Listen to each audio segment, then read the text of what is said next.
Okay, so recording.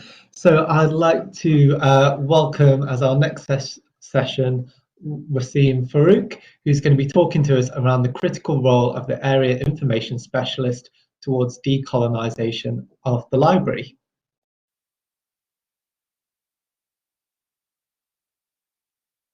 Anyway, thank you very much for your interest in this topic, and thank you very much for attending here. And also thank you.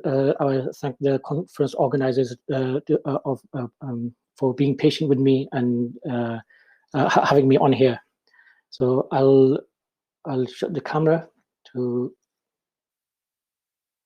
expand the bandwidth. Okay, so this presentation is on the critical role of the area specialist towards the decolonization of the library.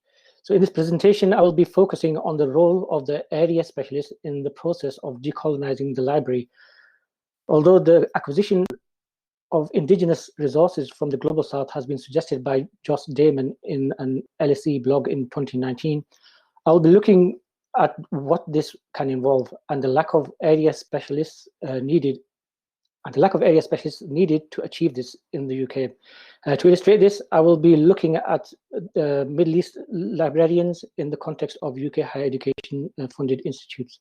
I will not be discussing decolonization in depth here in terms of definition and background, but we'll go straight into what it means in the context of libraries.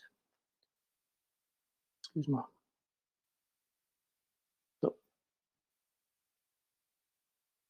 So briefly, it's a calling for a better historical awareness of the context in which scholarly content has been produced. Decolonization then is reviewing the world beyond the hierarchies of race and civilization that previously informed thinking and what was worth studying and how it was studied. Until the mid-20th century, such thinking informed and justified the expansion of colonial rule in the Middle East, Africa, and Asia. While some of these assumptions may have been challenged and deconstructed, some continue to persist. Some theories and practices of development still depend on assumptions of backwardness in post-colonial societies. So the decolonization can be interpreted as challenging such assumptions, models, and frameworks that include bias towards formerly colonized regions. A crucial question is the relationship between the location and identity of the writer, what and how they write about it. For example, it would certainly be flagged as problematic if writing on women and gender was presented exclusively by men. Would this truly be representative of diversity? Subsequently, how will it inspire a different perspective or different perspectives? Similarly, it cannot be acceptable that writings about international regions or global affairs are represented only by scholars or writers based in the global north. This will certainly influence our perspectives. This calls for diversifying the sources in our libraries so that engagement with diverse scholarly perspectives can take form. A diverse library enables rich knowledge and increased intellectual rigor. Decolonization then is a call for better representation in areas that are being studied. For example, courses on the Middle East should have a fair representation of scholars from or in the Middle East in their reading lists and consequently in their libraries. Of late, there has been a growing number of calls, conferences, and literature on decolonizing the university and the curriculum.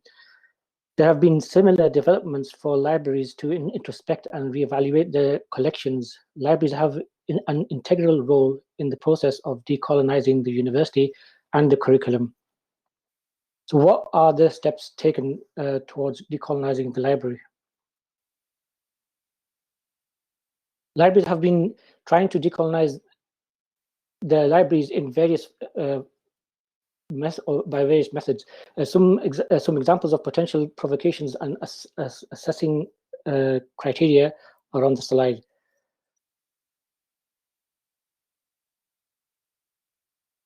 So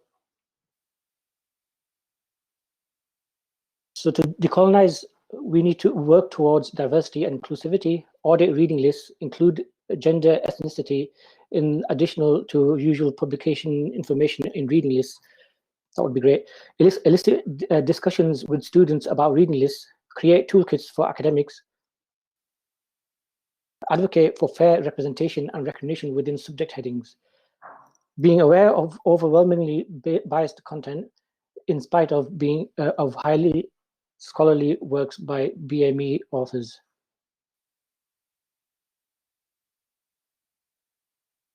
So diversifying a library's collection is just one aspect of a decolonization effort. Finding ways of obtaining indigenous material through local vendors, changing ways of making material accessible and sharing it with the public are a part of it. So in the milieu of the Middle East, building locally authored and locally published context collections around themes relevant to Middle East societies. So to assist to decolonize in decolonizing library collections, one would ideally need a regional specialist. So for the Middle East library, for the Middle East collections or for Middle Eastern studies, one would think a Middle East librarian would be useful. So what does the Middle East librarian role involve? So a profile of a Middle East librarian, here goes. The Middle East librarian is often providing services beyond the Middle East. At times, their services extend to where there is a presence of Muslims. So in addition to Arabic linguistic skills, Persian and Turkish language skills are often sought in candidates. Thus, the geographical region can extend from China to Mauritania and from Central Asia to the Balkans. To be a subject librarian in this region then would entail having a degree in the subject. So a combination of subject specialism and a professional degree in information studies. Middle East librarianship is about making specialized library resources in all formats from or about the Middle East available to the scholars and researchers who need them. However, there are challenges of providing access to such specialized collections. The following are unique aspects of a Middle East librarian's workload, but this can also extend to other Global South regions.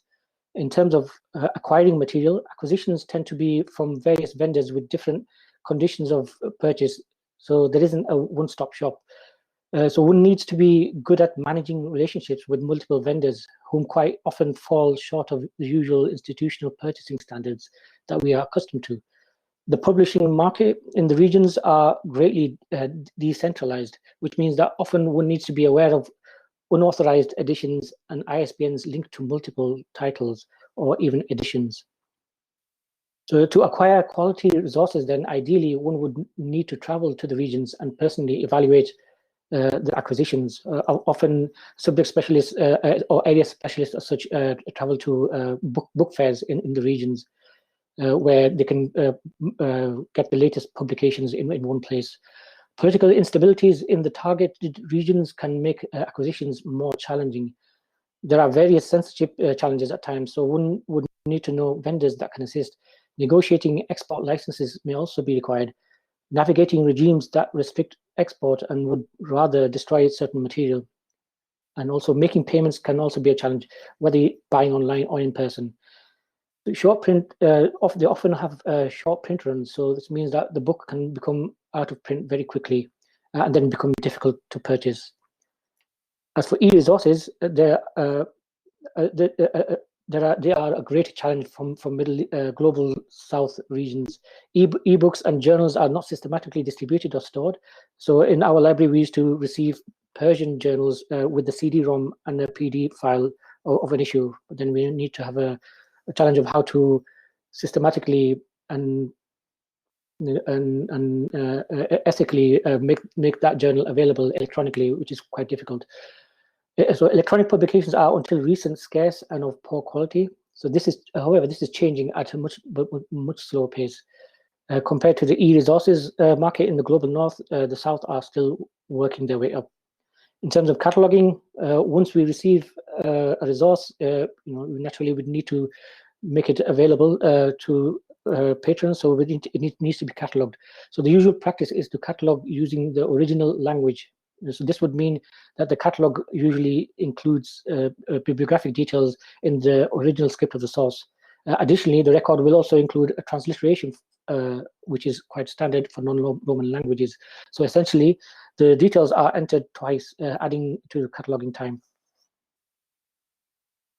So, and this can also this has in the past and still does pose challenges to library management systems, depending on the script, the indexing systems. So at times, poorly organized or absent information in publications can be problematic to differentiate the work. So sometimes it's difficult to find the publishing date. They may not include the publishing date, or they may not include the place of publication as well. This can be a challenge for catalogers. And for reference services, the role includes finding and evaluating Middle Eastern studies resources. Often there is a lack of Western language translations of primary sources. So this makes it particularly challenging to make Middle East sources accessible. So the Middle Eastern librarian requires a deeper knowledge of the area and involves wider responsibilities towards patrons, and then in other fields of librarianship. So the specialist librarian has a greater role. They're not simply mediators between resources and users. So what is the current state of subject librarians in the UK?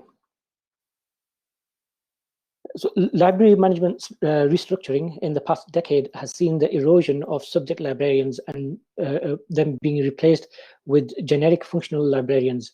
This blanket restructuring has led to the area specialists being removed from the designated areas and reassigned to a generic role with responsibilities for liaising for a varying number of disciplines.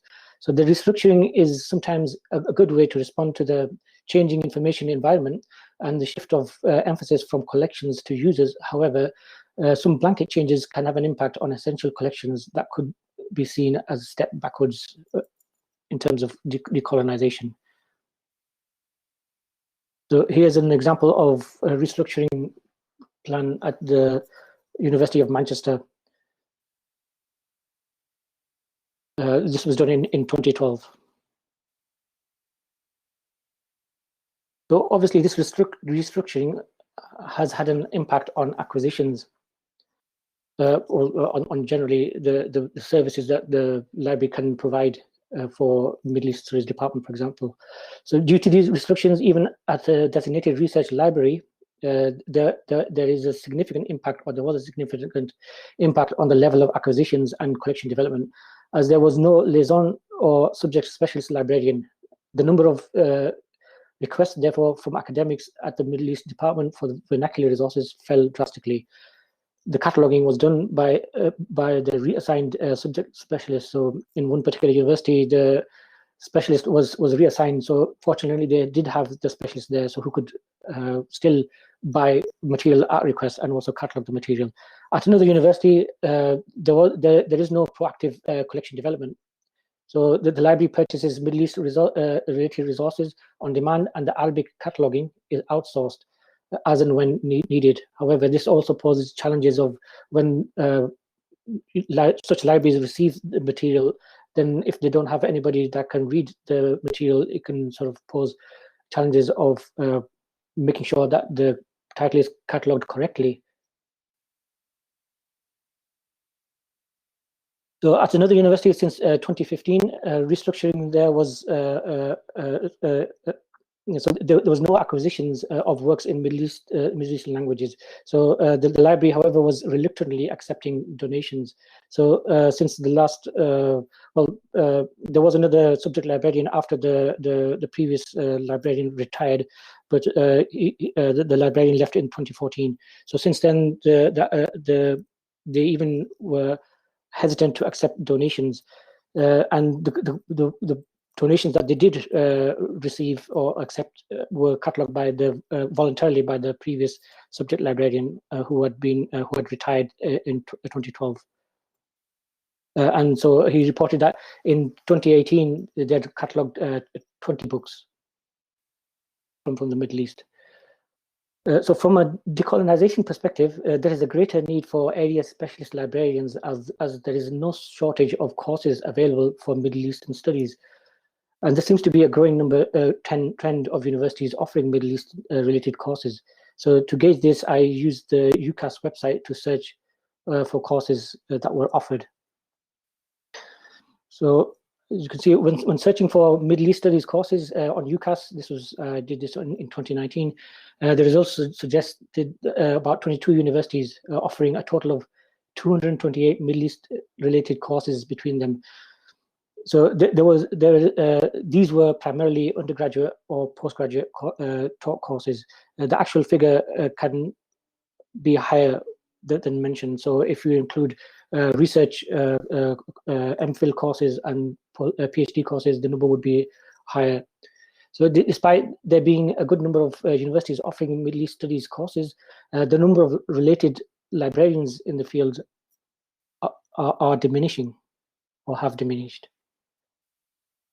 So in this sort of, I listed all the libraries that were offering, all the universities that were offering Middle East related courses, and pointed out the ones that have a Middle Eastern librarian. So in green, you can see that only 3 libraries out of 22 have a dedicated Middle East subject librarian. And that's, of course, University of SOAS, University of London, University of Oxford, and University of Cambridge. So highlighted in amber, they used to have a dedicated or a liaison librarian in the past, since 2012, and although there are other libraries that do have generic librarians that seek to serve the Middle East faculty and provide some form of reference services, this can be challenging when trying to acquire a catalogue and provide a thorough reference service when the librarian does not have the subject knowledge. So there are some university libraries do have liaison librarians for the Middle East Studies department who try to provide service as best as they can. So when one adds Islamic studies to the search, then so often Islamic studies is taught on the Middle Eastern Studies departments or within the Middle Eastern Studies departments.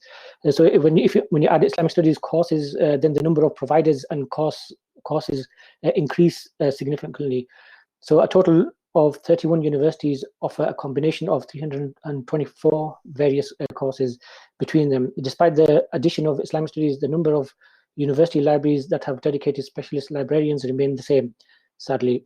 If the trend of this restructuring continues, and if area and language specialists are eliminated, then this would have a devastating impact on area-specific research and their related academic departments. So the impact on collection development and management. So, the elimination of area specialists has resulted in fewer acquisitions from the regions being researched. So this means that they are oblivious to the scholarly production in those regions unless one goes out of their way to try to find these themselves. There is, of course, valuable and carefully curated historical material at many university libraries, which was acquired in better days. However, to remain current and abreast of research, this would require actively seeking and acquiring current research resources from these regions. Secondly, to continue quality collection development and to retain an up-to-date collection would mean to identify material that have become out of date. So then again, this would also require a special librarian to evaluate duplicate copies and assess the feasibility of restoring, repairing, preserving, or conserving material. Finally, with the rising awareness of decoloniality and decolonization, it has become even more essential to assign and essential to retain an area and language specialist librarian. How else would it be possible to ensure that areas being studied and taught are being represented effectively by scholarly opinions from within the area and from without? Well, thank you very much for bearing with me in this presentation. I think if you have any questions, I'd be happy to try to answer them. Thank you so much, Wasim. That was really interesting, and I think speaks to a lot of us, where even we've had experiences of collection development in an area that we maybe don't feel hugely confident on sometimes, let alone if you're then bringing that regional knowledge and the language knowledge as well. If anybody has any questions, do feel free to send them to me as a private message, or if you don't mind them being public, you can also put them on the public chat.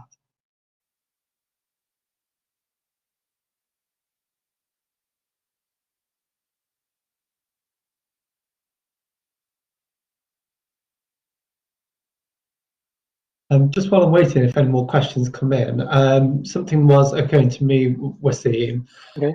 which was around what do you think the potential is for collaboration with librarians that are working in different regions of the world, perhaps, so we can draw on some of that knowledge, that local knowledge and experience as well. Particularly, I'm thinking in terms of many universities now setting up partnerships with colleges and other institutions in other countries.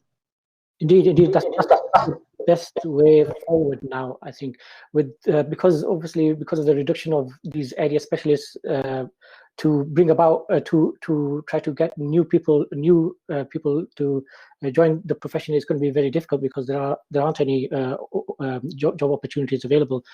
So yes, the best way forward, I think, is to collaborate. So I would like to see universities collaborating. So we all attempt to, what I've noticed, that we purchase a lot of research material, and how much of that research material is actually being used. The University of Cambridge purchasing research material in Arabic or Middle Eastern languages, University of Oxford, the British Library is purchasing material themselves. Everybody has limited space, everybody has limited budgets, everybody has limited manpower as well. So it would be good to communicate, collaborate, and cooperate, where these purchase areas can be assigned to area specialism can be assigned to universities, and they can purchase the material in those areas, and then they can collaborate, meaning that obviously the holding university will have priority, the researchers will have priority, but these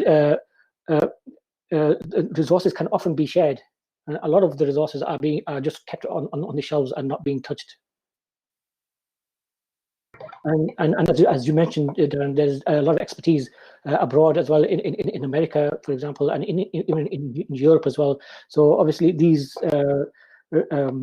there can be collaborations, and for example, with the University of McGill, for example, and the Library of Congress, we can see the collections that they may have and we don't have. We could try to fill our gaps in the research collections. That's brilliant, wonderful. Thank you very much. I think we've got one of the questions come in. So one of our attendees would like to know what your thoughts are. In the current COVID-19 situation, have you seen any redirection of your budget for Middle Eastern materials towards mainstream electronic publications in English? And are you aware of that happening at any other institutions? That's a very good redirection of budget. That's a very good question. I haven't really been communicating with other colleagues in the field, but in our library as well, we have also done this. The budget that was allocated for printed material has been redirected to to online resources, which often cost a lot more than printed books. So so we've taken this opportunity or this period to try to build up our e-resources wherever we possibly can, and also try to access the whatever scarce Middle East resources that are available online as well. But they often cost a lot of money, and our library itself is very small. We have a limited budget, and our users are very few. So I think it would be great to have a collaboration between other university libraries that do offer Middle Eastern studies courses. But also have the similar budget constraints as well. So there could be collaboration in terms of purchasing as a consortium. Absolutely. Thank you very much. Any last questions? We've got a couple of minutes left before we need to move on to the next session.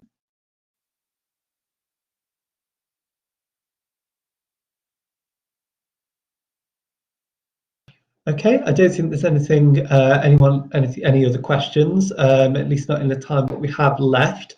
So if I could just ask everybody to express their thanks to Wasim for sharing his knowledge and his expertise with us. Really interesting talk, and I think one which I've certainly not heard covered, and that having that perspective as well So it's been wonderful to be able to give you a venue in order to share that knowledge and experience. Thank you very much. So thank you all, and thank you for the opportunity to speak here.